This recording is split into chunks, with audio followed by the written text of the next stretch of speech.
ചെമ്പനീർ പൂവ് 300-ാം എപ്പിസോഡിലേക്ക് കടന്നിരിക്കുകയാണ്. 300-ാം എപ്പിസോഡ് കടന്നതിൻ്റെ ആഘോഷങ്ങൾ ചെമ്പനീർ പൂവിലെ എല്ലാവരും ലൈവിൽ വന്നിട്ട് ആഘോഷിച്ചിരിക്കുകയാണ്. ഏഷ്യാനെറ്റിൻ്റെ പേജിൽ ഇവരുടെ ലൈവ് വീഡിയോ അപ്ലോഡ് ചെയ്തിട്ടുണ്ട്. 300-ാം എപ്പിസോഡ് കടന്നെങ്കിലും ചെമ്പനീർ പൂവിൻ്റെ റേറ്റിംഗ് നന്നായി കുറഞ്ഞിരിക്കുകയാണ്.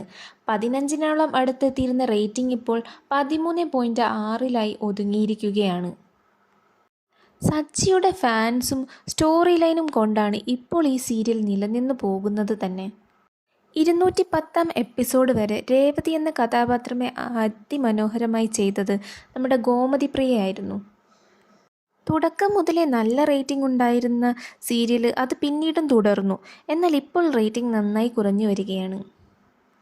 രേവതിയുടെ സ്ഥാനത്ത് റബേക്കയെ സ്വീകരിക്കാൻ പ്രേക്ഷകർ ഇപ്പോഴും തയ്യാറായിട്ടില്ല. ഇവരെല്ലാവരും കൂടെ 300-ാം എപ്പിസോഡിൽ നടത്തിയ ലൈവിന് താഴെയുള്ള കമൻസുകളിൽ നിന്ന് തന്നെ നമുക്ക് മനസ്സിലാക്കാം, രേവതിയായി ഇപ്പോഴും പ്രേക്ഷകരുടെ മനസ്സിലുള്ളത് ഗോമതിപ്രിയ മാത്രമാണെന്നുള്ള കാര്യം. ഈ അടുത്തു നടന്ന ഒരു അവാർഡ് ദാന ചടങ്ങിൽ നല്ല നടിക്കും നടനുമുള്ള അവാർഡുകളൊക്കെ സച്ചിയും രേവതിയും തന്നെയാണ് വാങ്ങിയത്. റബേക്കയ്ക്ക് ഈ അവാർഡ് കൊടുത്തതിൽ ഒരുപാട് പ്രതിഷേധങ്ങൾ നടന്നു. റബേക്കയുടെ പോസ്റ്റുകൾക്ക് താഴെ ഇപ്പോഴും ഗോമതിപ്രിയയാണ് എന്ന നിലപാടിൽ തന്നെയാണ് എല്ലാ പ്രേക്ഷകരും. ചെമ്പനീർ പൂവിൻ്റെ തമിഴ് ഭാഗത്ത് ഇപ്പോഴും ഗോമതിപ്രിയ തന്നെയാണ് രേവതിയായി അഭിനയിച്ചു കൊണ്ടിരിക്കുന്നത്. ലൈവിൽ വന്ന് റബേക്ക പറഞ്ഞിരുന്നു ഗോമതിക്ക് ഹെൽത്ത് ഇഷ്യൂ കൊണ്ടാണ് ഇതിൽ നിന്നും പിന്മാറിയത്.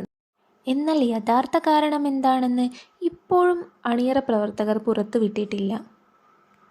300-ാം എപ്പിസോഡിൻ്റെ ആഘോഷങ്ങൾക്കിടയിലും ഗോമതിപ്രിയയെ ഓർക്കാനോ ലൈവിൽ ഉൾപ്പെടുത്താനോ ആരും തയ്യാറായിട്ടില്ല എന്നതാണ് സത്യം.